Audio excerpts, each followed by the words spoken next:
Bienvenue sur Breloque. Aujourd'hui, vidéo un peu spéciale. On va répondre à toutes vos questions que vous nous avez posées sur Instagram. On va parler argent, on va parler sexe, on va parler passion. On va parler de beaucoup de choses dans cette vidéo et on vous a promis quelque chose, c'est de répondre à toutes vos questions. C'est ce qu'on va faire. Mais avant cela, bien évidemment, vous vous abonnez si ce n'est pas encore le cas. Vous likez cette vidéo, vous la partagez. Et puis une fois que vous avez fait tout ça, on va pouvoir commencer avec la première question. On en a eu beaucoup sur Insta. On a tout pris. On verra si on répond à tout. Mais la première question qu'on nous a beaucoup posée, c'est comment est né Breloque, Oui. Qui est quand même relativement assez simple. Hein. Tu as commencé quand même à faire des vidéos sur YouTube il y a 2 ans et demi. Il y a peut-être 2 ans et demi, j'en ai fait 2 parce que je n'arrivais pas à faire la troisième parce que je trouvais ça nul. Toi, tu es arrivé, tu m'as dit je reviens sur Annecy, on va faire des vidéos.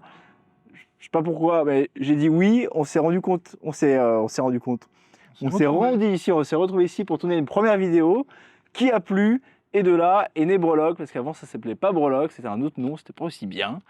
Et puis voilà, le reste, eh bien, vous le connaissez un peu, ou du moins on y reviendra plus tard. Et j'enchaîne sur la deuxième question parce qu'elle va avec la première. C'est pourquoi Breloque, le nom Breloque en tout cas.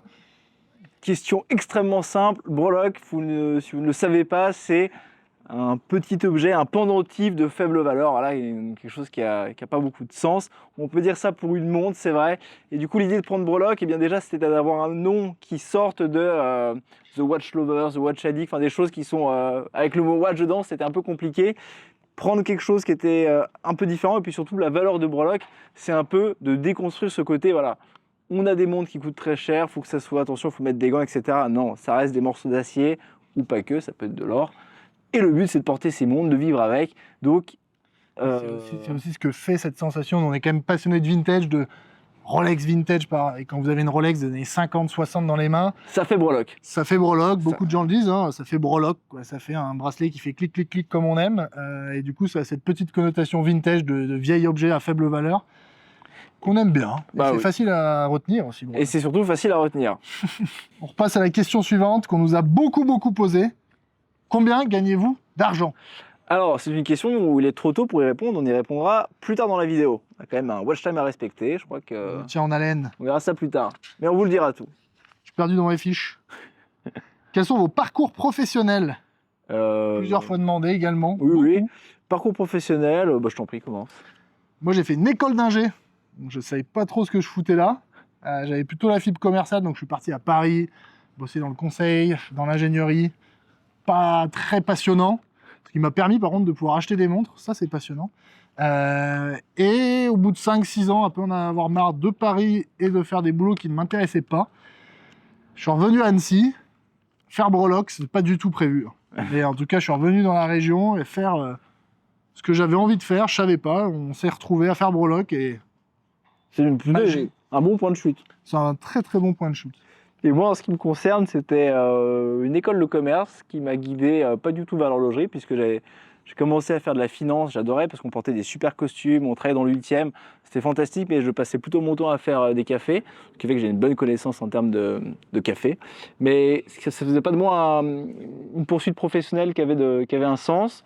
Donc j'ai fait un stage de fin d'études qui n'avait rien à voir avec mes études, puisque j'ai fait un stage de vente dans une boutique, un multimarque à Annecy. J'ai appris beaucoup de choses. En parallèle, j'avais commencé la fameuse chaîne. Et puis ensuite, Hugo est venu s'immiscer très rapidement pour faire Breloque. Et quand j'ai repensé encore l'autre jour, je me demandais si j'avais l'idée de faire ça après mes études. La réponse est non. J'avais pas du tout. J'avais cette volonté de faire quelque chose de mon propre chef, mais j'avais pas cette vision-là. Donc, une bonne surprise. Et pour revenir aussi dans le perso, une petite question qui nous a été beaucoup posée, c'est est-ce qu'on peut avoir un aperçu de vos collections perso ? L'aperçu est très vite fait parce qu'on a quasiment tout vendu. Très rapide. Ouais, donc on va pouvoir les citer, je pense. Ouais, très rapide. Moi, j'ai quasiment tout vendu, entre guillemets, pour Breloque. On a la chance d'avoir des montres tous les jours devant les yeux, notre stock à nous. Ouais. Finalement, c'est un peu notre collection perso, mais c'est un peu la collection Breloque. Mais moi, finalement, j'ai gardé une Sub, une Datejust, une Oyster perpétuelle et une Cartier. Donc le tour est quand même assez rapide. Oui. Mais c'est vrai que c'est même plus des montres que je porte beaucoup. Non, parce qu'on en a d'autres. Voilà, le tour de la collection perso assez rapide. Et pour toi, je pense que c'est pareil. C'est pareil, il ne reste plus grand-chose. Il reste la série de vintage ZRC, une Carrera Heuer de 97, pardon. Il doit y avoir aussi une Tudor 54, évidemment, vous la voyez souvent.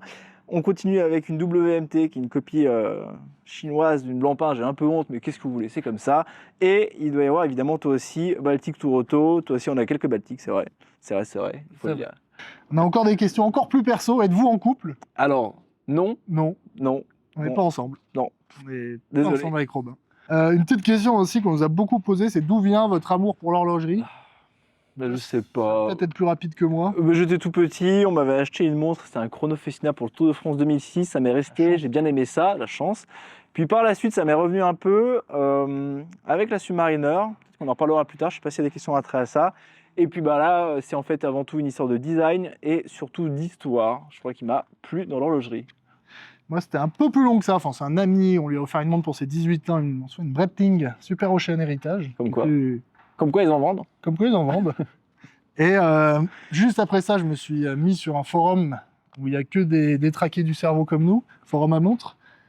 Et là, après, t'es mort. Donc, forum, jusqu'à m'offrir, après tant d'années, une Tudor Black Bay 41, rouge. Très belle itération, au passage. Très belle itération, un peu grosse, mais à l'époque, il n'y avait que ça. Cadence Smile. Il y avait voilà, un petit mouvement ETA, ça valait pas grand-chose, entre guillemets, à l'époque. Et donc, à partir de là, c'est parti en cacahuète il y a une dizaine d'années. Oui, moi aussi. Et du coup, j'ai un peu répondu à la question d'après, qui était quelle était votre première montre? Donc, moi, c'était la Tudor Smile rouge. Oui, et moi c'était cette fameuse Festina, mais ma première vraie montre automatique, c'est ma chère maman qui me l'a achetée quand j'avais réussi le bac, je crois. Parce que j'ai une période où entre les deux, j'aimais pas trop les montres, je crois. Non, c'était plus vieux que ça, c'était avant le bac. C'était une Tissot Le Locle, voilà, que je trouvais absolument fabuleuse, et que j'ai toujours. À l'époque, beaucoup de gens en avaient. Oui. Beaucoup de gens avaient des petites Le Locle. Mais c'est très bien, il y en a toujours encore, et je trouve ça une très bonne J'ai montre. croisé une au restaurant il n'y a pas longtemps, et ça m'a fait une petite Madeleine de Proust. Une question qui n'a rien à voir. À quand une série pour remplacer ce machin-là? Eh bien, quand j'aurais décidé d'avoir des ennuis, tout simplement. Une série, pour ceux qui ne connaissent pas, c'est l'ancêtre du def. Donc déjà que celui-là, il n'est pas tout jeune. Et qu'il a déjà beaucoup d'ennuis. Non, quand j'aurai plus d'ennuis. Je pense que cette question doit venir de Clément. Bisous Clément. On t'embrasse. On change encore de sujet, ça... c'est du ping-pong ce soir. Est-ce que vous aimez la marque Oris? Oui, on l'aime beaucoup. On a beaucoup de choses à dire sur Oris. On en a déjà parlé. On va en reparler dans le futur. Pourquoi on l'aime? C'est une marque à l'histoire qui fait des belles montres. Et je pense que c'est déjà pas mal. Il n'y a déjà pas toutes les marques qui savent faire ça. Ouais, on aimerait, on va en parler sur la chaîne, on en reparlera. Je sais pas trop quoi dire. Ouais. Non, mais On aime cette marque, il y a des choses qu'on aime moins et des choses qu'on adore. des choses qu'on ne comprend pas, surtout. Là, un style de communication, par exemple, qui nous surprend un peu, qui détonne. Mais ça n'empêche pas que les montres restent intéressantes. C'est pour ça qu'on en reparlera. Et qualitative. Et qualitatives.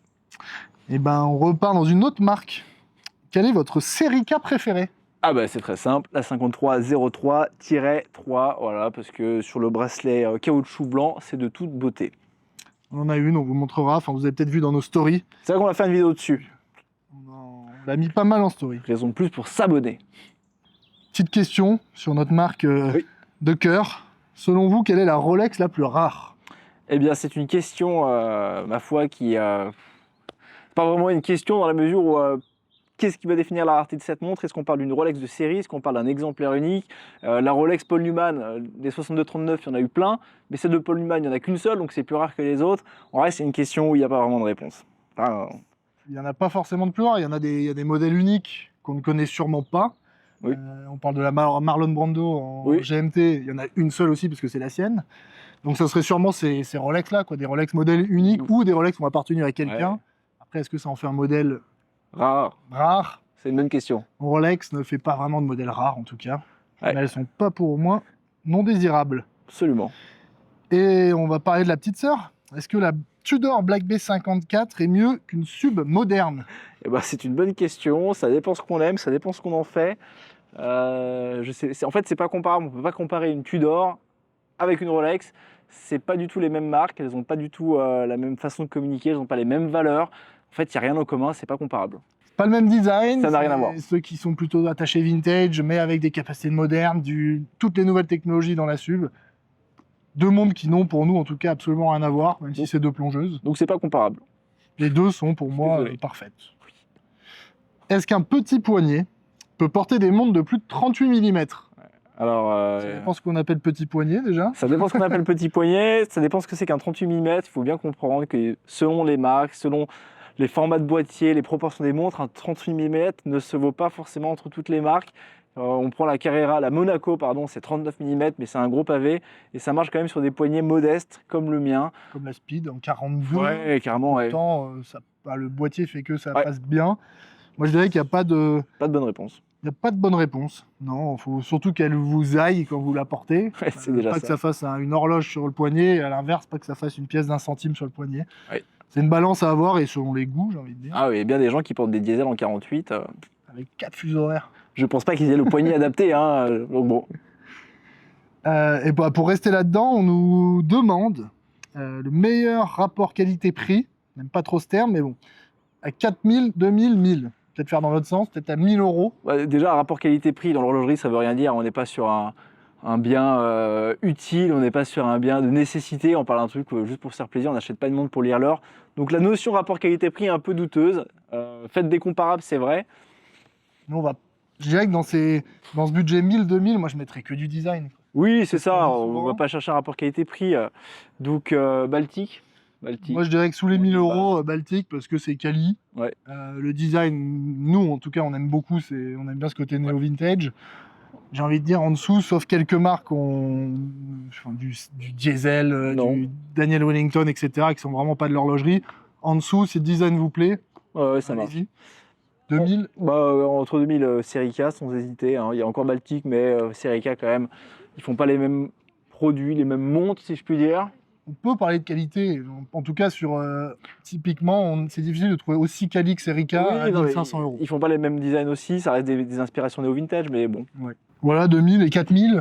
4000, tu dors. Hein. Si on prend sur le marché secondaire, puisqu'on vend des montres de seconde main, donc on parle en secondaire, en tout de 4000, vous avez tellement de Tudor qu'il n'y a même pas hésité. Quasiment toutes. C'est grosso modo Ah oui, 4000. oui, clairement. À 54, on est en dessous de 4000. Donc Non, donc, Tudor sans Tudor. hésiter une seconde. Voilà. Faites-vous des collaborations avec des marques? Alors, on ne fait pas des collaborations, c'est-à-dire qu'on a des marques qui viennent nous contacter, qui nous disent voilà, est-ce que vous pouvez parler de notre montre, etc. On refuse 100%, en fait, on n'en prend jamais. Ce qui nous arrive de faire en revanche, c'est de parler de marques qu'on aime, c'est-à-dire qu'il n'y a pas forcément de collaboration, il n'y a pas de contrat, il n'y a pas de rémunération entre les marques qu'on parle.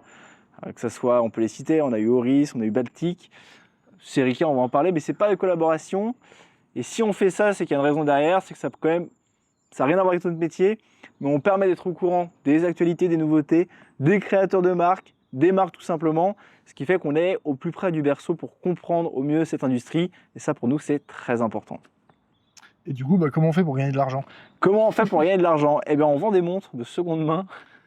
On a quand même décidé, décidé. En tout cas, on gagne rien avec YouTube. Si, on vous le dira ce qu'on gagne avec YouTube. On vous le dira tout à l'heure. Promis. Mais en tout cas, c'est pas avec ça qu'on peut mettre des pattes dans les assiettes. Ah oui. Et du coup, on vend des montres de seconde main sur notre site internet. C'est notre activité principale. On les achète, on les source, on les revend. Il pourrait y avoir d'autres activités conjointes. Je ne sais pas, on pourrait faire un podcast, on pourrait faire un blog, on peut faire beaucoup de choses. Aujourd'hui, c'est notre seul moyen de gagner de l'argent. On a vendu des t-shirts, mais comprenez bien que quand vous calculez tout dans le t-shirt, entre le prix qui vous coûte, le transport, l'emballage, le site internet, il n'est pas gratuit. Vous ne gagnez pas beaucoup sur un t-shirt et quand vous voyez ce que ça demande en termes de logistique, ce n'est pas du tout rentable. Non. Petite question, on va peut-être recevoir des menaces de mort. Vos youtubeurs horlogers favoris? Favoris, c'est très simple, c'est avant tout c'est toute l'essence même de l'horlogerie. On ne fait pas ça pour les montres, on fait ça pour ce qu'il y a autour. Donc c'est rencontrer des gens, et quand on rencontre des gens, on fait des amis. Et dans ces amis-là, j'ai envie de mettre à l'honneur et de citer Nicolas Desrabilleurs, et aussi avec Valentin. Il est derrière la caméra, mais il est là, et c'est important, et on l'aime. Et puis, No Box No Paper, évidemment, très bon copain, qu'on salue également. Et en ce qui concerne les pires, c'est compliqué. Je ne pense pas qu'il y ait de pire ou de moins pire, mais sans doute des gens avec qui on n'a pas la même vision de l'horlogerie. On va les citer. Je veux dire, vision de l'horlogerie, même vision de beaucoup de choses. Ouais, beaucoup de choses. Watchcharge, on n'est pas du tout en phase avec leurs valeurs. On a du mal à comprendre leurs titres qui sont très tapageurs. Leur façon toujours de dire on n'a pas d'argent, etc. C'est la crise en horlogerie. Donc non, cette façon de voir les choses comme si c'était les victimes, ça nous déplaît totalement, c'est pas dans nos valeurs. Je peux pas rajouter mieux. Aujourd'hui, c'est aussi pour ça qu'on voulait peut-être pas faire un YouTube média pur Ouais, en étant oui, payé par les l'enfer. marques, parce que déjà, on n'a plus forcément notre esprit critique qu'on aime bien. Nous, on va pas parler de marques pour dire que c'est de la merde, ça sert à rien. Ouais. Du coup, on n'en parle pas. Tout simplement. C'est plus facile. Mais du coup, en étant payé par ces marques, bah forcément, le contenu s'en ressent. Et quand elles Il est moins payent, objectif. voilà, et quand elles ne payent plus, Ah bah il quand faut il paye plus, il faut trouver un autre moyen. Voilà. Donc non, là on parle de Watchart, en vrai, je peux être un peu dur, mais c'est juste qu'il y a de la place pour tout le monde dans ce milieu. On n'est pas forcément fan de ce qu'ils font, il y en a d'autres, hein, mais bon, c'est vrai que c'est ceux avec lesquels j'ai le plus de mal. Tout pareil. Mais il y a de la place pour tout le monde, et en vrai, il y a un public pour tout le monde, donc il n'y a pas d'animosité. Vu notre rythme de vidéo, il y a de la place pour tout. Ouais, de ouf, de ouf. Ouais, bah, on cherche pas à empiéter, ça c'est sûr. Petite question d'après, que pensez-vous de Casio? Bah on en pense rien, parce que je sais pas, G-Shock ne m'a jamais attiré, c'est des montres top pour faire tout et n'importe quoi, mais c'est pas du tout notre Ah, mode. j'ai rien à ajouter. C'est bien. Oui. Pour le prix, on peut pas demander plus. Hein. On revient sur notre métier, Ouais. sur la vente de montres. Quel modèle vendu a le plus impressionné? Vous a le plus impressionné? Je sais même plus lire. Bah, je vois qu'une seule. Hein. Je crois que c'est la 5712 qui est de très loin ma Patek préférée en Nautilus. Donc déjà, à partir de là, c'était quelque chose. Et oui, c'est pas tous les jours qu'on voit des montres comme ça, c'est pas toujours qu'on les vend. Mais du reste, après, ce qui est impressionnant, c'est pas forcément la montre, mais plutôt l'extérieur qu'il y a derrière, la personne qui vous l'achète, la rencontre, comment ça se passe. Ça, c'est différent. Ouais, la 5712, c'était C'était pas mal. une sacrée pièce. Si on parle vraiment uniquement de la pièce, bah, dès qu'on passe sur des Patek, certaines Audemars, par exemple, qu'on vient de recevoir, bah, ça... Il y a un petit truc en plus, des montres qu'on voit pas tout le temps, qu'on vend pas tout le temps, on Ouais. aimerait bien, mais... Donc je suis pas sûr qu'elle nous a tant impressionné, mais c'était cool. Non, c'était un bon moment. Quand est-ce que Hugo va aimer les Speedmaster? Sympa. Mais il les aime, faut pas croire, il les aime. Quand on en a, il est toujours content, il joue avec. J'aime bien, Oui, j'aime bien, mais les Speed Vintage, en tout cas, c'est pas mon monde. Je les trouve toutes très belles, mais pour moi, elles sont toutes identiques. Mais j'adore les Speedmaster, mais j'en porte pas. On a le droit. Hein, Et du coup, quel est ton avis sur la Air King 126-900? si elle vous plaît, faut l'acheter. Si elle vous plaît pas, faut pas l'acheter. Pas mieux. IWC ou Panerai? Ni l'un ni l'autre. J'ai jamais eu d'affinité. J'ai pas le poignet pour porter une Panerai, et l'IVC, c'est pas une montre dans laquelle je me retrouve dans les codes, dans les valeurs, ou quoi que ce soit. Donc, Moi, j'ai plus d'affinité quand même pour Panerai que IWC. moi aussi, mais Panerai, c'est difficile de leur reprocher quelque chose, en tout cas Ouais. designement parlant, parce qu'ils ont leur propre identité, une identité aussi, une histoire quand même avec Rolex oui, c'est vrai. assez proche. Panerai, même si j'en porte pas, j'en achète pas, je trouve qu'en tout cas il y a une belle communauté Oui. aussi autour, enfin les Paneristis. Et on salue aussi l'équipe Panerai qui non seulement nous a très bien accueillis au Watches Wonder, mais qui est extrêmement sympathique. Donc, Malgré 2 heures de retard. Malgré 2 heures de retard. Donc si Panerai, évidemment Panerai, beaucoup plus qu'IVC. Est-ce qu'on a un Graal ultime? Là, nous oui. demande Nas, qu'on salue. Oui. Est-ce que Robin, ce serait une 5402? Non, je pense pas. Je pense que s'il devait y avoir un Graal ultime, ce serait la montre qui m'a fait aimer ça plus que tout.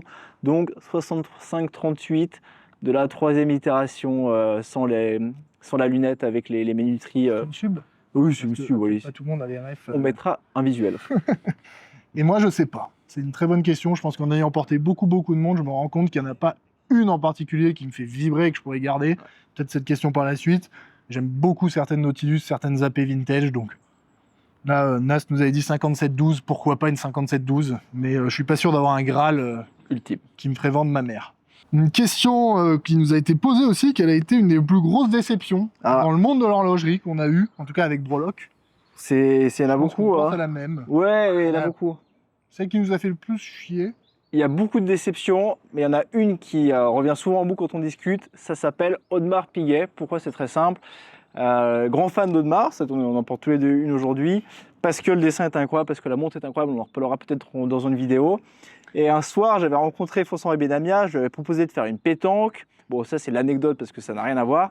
Mais on était rentré en contact avec Audemars Piguet avec une seule intention, c'était d'aller au Brassus, visiter le musée, rentrer à l'intérieur de la marque, la comprendre et surtout en parler. On précise qu'on n'avait pas demandé un seul centime parce que c'est... Pas d'argent, non, juste pouvoir y aller, Juste voilà. discuter de la marque, en faire une vidéo. Parce qu'on en est fan, et parce qu'on est passionné, et que tous les matins on se lève pour ça.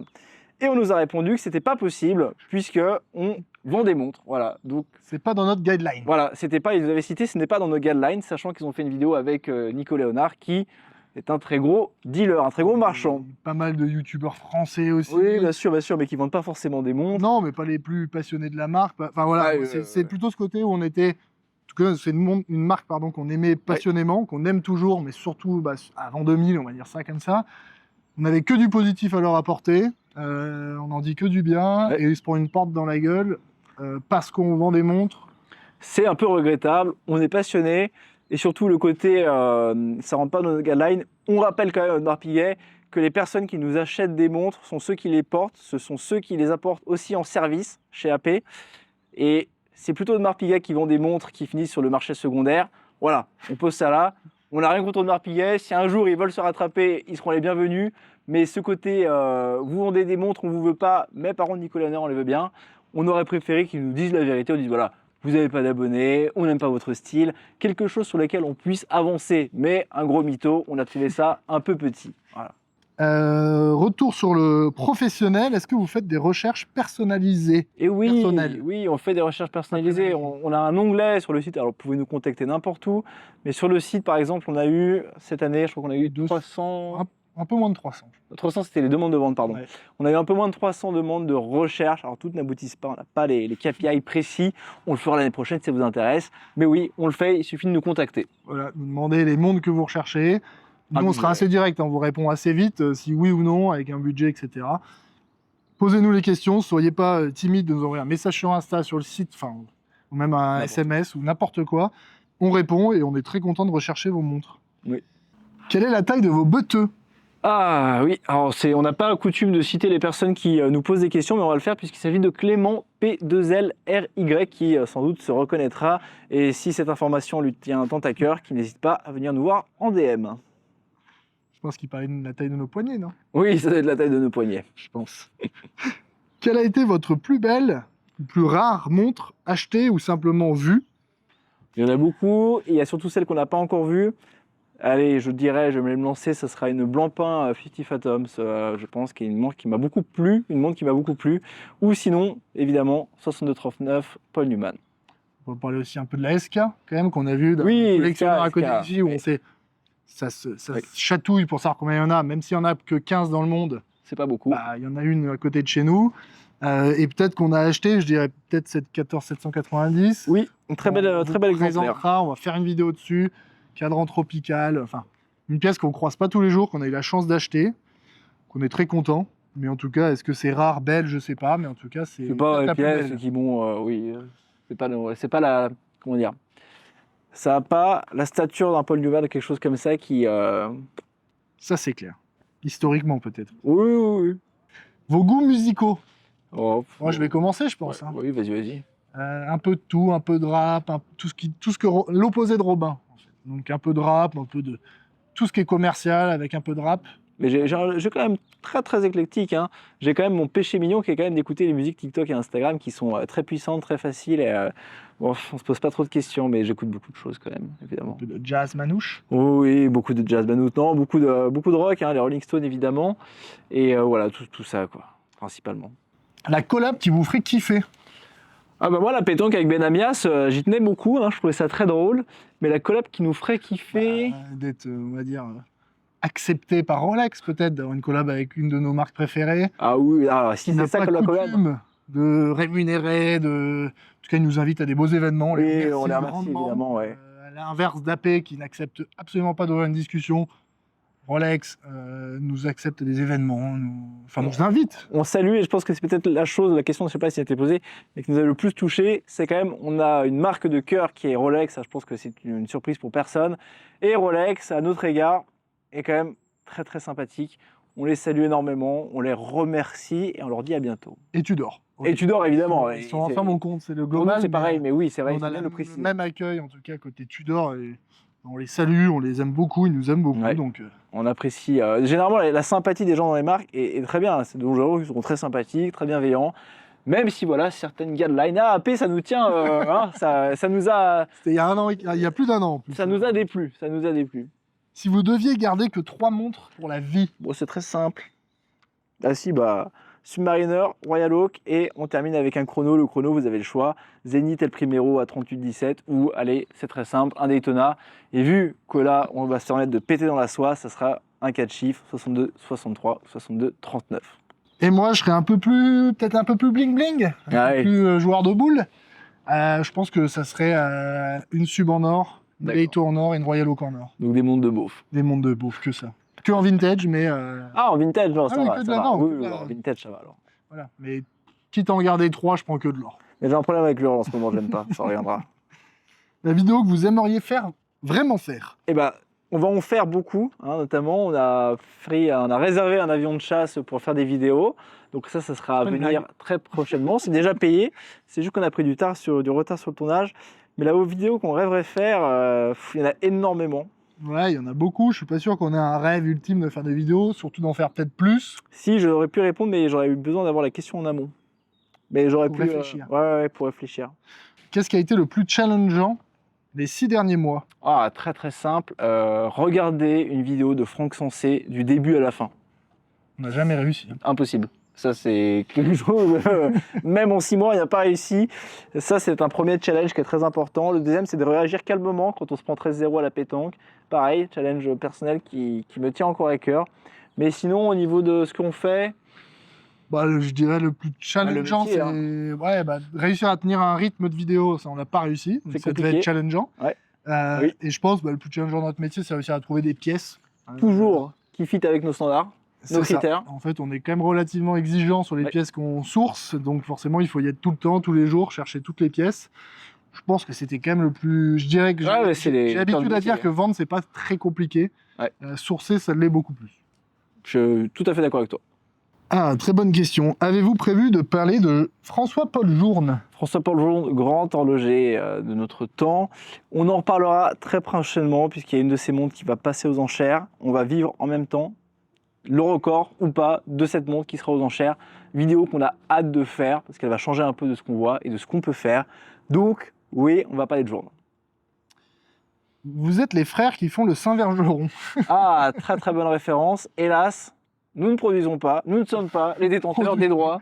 Nous ne sommes pas producteurs de Saint-Vergeron, même si nous ne sommes pas producteurs. Les connaisseurs se reconnaîtront, savent que c'est un rêve de nombreux garçons, je pense, de produire de Saint-Vergeron. Peut-être de femmes aussi. Allez, une petite encore. Quand arrête-t-on de collectionner? Très très compliqué de répondre à cette question. Ah bah, je pense qu'on n'arrête jamais. Moi, je pense qu'on n'arrête jamais de collectionner. Enfin, si on collectionne vraiment... Oui, si on collectionne vraiment, on n'arrête jamais. Je suis pas sûr qu'il y ait une pièce qui vous fera arrêter la collection, c'est sûr et certain. Donc, si vous aimez vraiment les montres, bah, tant pis pour vous. C'est fini. Est-ce que vous allez un jour réhabiliter la Rolex Cellini? Mais pourquoi Cellini, pas comme ils disent. Cellini, si. Ben, pourquoi pas, ça dépend lesquels. Déjà, il y a eu beaucoup de Cellini, donc ça dépend lesquels. On l'a jamais déshabilité déjà. Ouais. C'est juste que c'est pas forcément un modèle, un type de montre vers lequel on va instinctivement. On peut pas se baigner. On peut pas se baigner. C'est Non. Votre avis sur la Tudor Ranger? Bon, c'est une bonne montre, pour le prix c'est quand même assez imbattable. Après le design, on aime, on n'aime pas, je suis pas un très grand fan. Ouais, on n'est pas spécialement fan, c'est une montre... C'est une question de design, la qualité elle est là, si le design il vous plaît, Allez-y, ouais. c'est parfait. Peut-être Bon, en 36 mm, j'aurais bien aimé. Ouais, un petit Explorer. Voilà. Ça ferait une petite Ouais, Explorer. ça aurait été très bien en 36. Est-ce que Scribd, c'est une bonne Vous savez, c'est une bonne situation? je ne pense pas qu'il y ait de bonnes ou de mauvaises situations. Est-ce que vous embauchez bientôt, du coup? Ben alors, on embauche bientôt. Bah déjà, oui, on a déjà notre premier salarié qui est notre Comptable. notre comptable, voilà, qui est notre comptable. Mais par contre, ce qu'on recherche activement, c'est des gens qui savent faire du cadrage, hein, cadrer des vidéos, et également les monter. Si une personne sait faire les deux et est sur Annecy, il faut nous envoyer un message, ça nous intéresse. Et connaître les montres. Connaître les montres est un plus, mais on vous les apprendra. Quelle montre a un succès surcoté? Et quelle montre iconique vous détestez? Moi j'en ai une. Il y en a beaucoup, hein. Il y en a beaucoup. Moi je vais être sec. Vacheron Constantin Oversea. Ouais. Pour moi c'est une montre, bon, elle a pris une claque et tant mieux. Mais alors pendant le Covid, la Vacheron Oversea. La Covid. La Covid. Le Covid. La Covid. La Oversea, moi j'ai jamais compris. Je trouve le design... Je n'aime pas du tout le design, je n'aime pas le cadran, j'aime pas l'adaptateur, j'aime pas grand chose.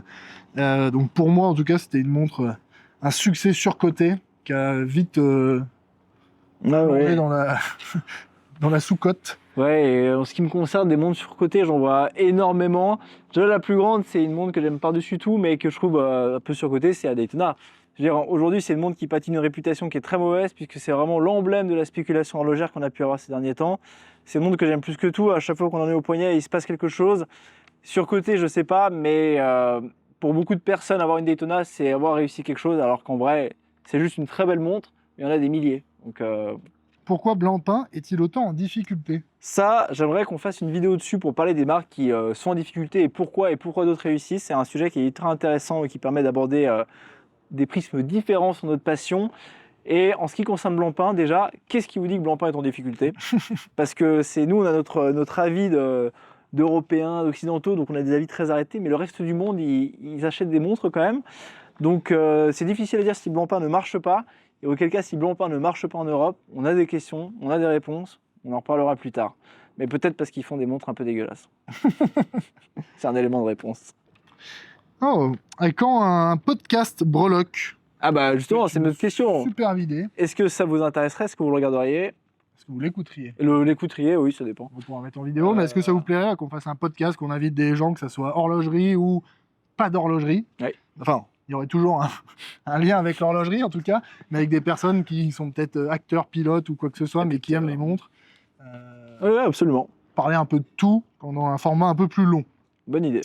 Vos futurs projets, futurs. Eh bien, arrêtez d'être con et acheter une voiture qui rentre dans un parking. Je pense que ça me paraît pas trop déconnant, mais ça n'a rien à voir avec les montres. Donc, Je te vois vraiment bien en Zoé, là. non, dans les C'est d'un montres. extrême à l'autre. Si, dans les montres, les projets futurs, il y a tellement de choses qui nous stimulent, qui me stimulent aussi. Je dirais que c'est toujours d'aller plus loin, toujours d'avoir la chance de découvrir des montres qui nous ont fait rêver, de les trouver, de les vendre. Mais pas que, je pense qu'il y a beaucoup de choses. Les personnes qui vont avec aussi. Les personnes qui vont avec. L'exemple de la vidéo qu'on a fait avec plongeur de la Comex. Ouais, ça c'est quand marche. même L'une des meilleures vidéos. Le Tour Auto l'année dernière. En fait, vivre toutes ces expériences-là, si on peut encore continuer à les vivre, en faire des vidéos. Ouais, des projets comme ça, oui. Quand vous voulez, on fait le Tour Auto. Quand vous voulez, on a fait une vidéo à Spa Classique. Quand vous voulez, on va au Mans avec plaisir. Et projet futur, il y a quelques avions qui nous attendent. Voilà. On a hâte de le tourner, mais en tout cas, c'est continuer les vidéos, rigoler. Et continuer dans ce côté. Arriver à partager finalement notre vision de l'horlogerie. C'est déjà compliqué de le faire. Oui. Continuez à le faire. Continuez à le faire bien. Voilà, c'est facile de faire de la merde. Et d'avoir le temps, l'argent. On en revient à l'argent pour le faire. Se faire kiffer, réussir à en vivre. Ouais. Et on en revient à la dernière question qu'on vous a fait miroiter. Combien on gagne? Combien on gagne? Eh bien écoutez, c'est très simple. Si on regarde sur YouTube, j'ai pas mon téléphone, on a gagné depuis qu'on fait des vidéos, on a dû gagner 1500 balles. Je pense, on est donc c'est pas... C'est pas avec ça qu'on vit. C'est pas avec ça qu'on vit. Ça, c'est un fait. En ce qui concerne les montres, c'est un métier à part. Il faut comprendre qu'on a des petites marges, donc ce qui nous fait survivre. C'était bon, hein? 1590,85 €. Ok. Donc ce qui nous fait marcher avec les montres, ça va être les acheter, de les revendre et d'en faire du volume plus que des grosses pièces. C'est pas sur les grosses pièces qu'on fait le plus de marge. Là-dessus, vous pouvez partir qu'on les... on peut peut-être le dire. Ouais, chez nous, il n'y a pas de tabou. Non, bon, grosso modo, on essaye de se verser à peu près 2000 € net. Bah, on n'essaie pas, on se verse 2000 € net. Oui, on se verse, mais on essaye que ça dure. Oui. On essaye, en tout cas, on se verse 2000 € net pour vivre. Et tout ça en essayant de développer la société. Ouais. Ah oui. Vendre des montres, c'est beaucoup de capitaux, c'est une passion, c'est beaucoup de choses. On investit dans YouTube aussi qui nous rapporte rien. Donc, de l'équipement, des déguisements, ça coûte très très cher. Mais voilà, on essaie de rester sur cette rémunération-là pour continuer à faire monter. Ah oui, bien sûr. Et puis voilà, c'est de poursuivre nos expertises. Poursuivre nos objectifs sur ce qu'on fait, continuer à avoir de plus en plus de gens qui sont satisfaits de nous acheter une montre ou satisfaits de nous en vendre, ou les deux. Bref, continuer de voir des gens qui, comme nous, sont passionnés et qui prennent plaisir dans cette belle passion. Et continuez de nous suivre, en tout cas, continuez de vous abonner, ça nous aide beaucoup. Peut-être que Audemars Piguet, si on avait 50 000 abonnés, nous aurait pas claqué la porte au nez. Mais en tout cas, c'est important de s'abonner, ça coûte rien. Et ça nous aide. Nous, ça nous aide beaucoup. Donc en tout cas, merci de nous suivre, merci de vous être abonnés si vous êtes déjà abonnés. Et puis on se dit à très Et bientôt. on se dit à très bientôt et on vous embrasse. Gros bisous. Bisous.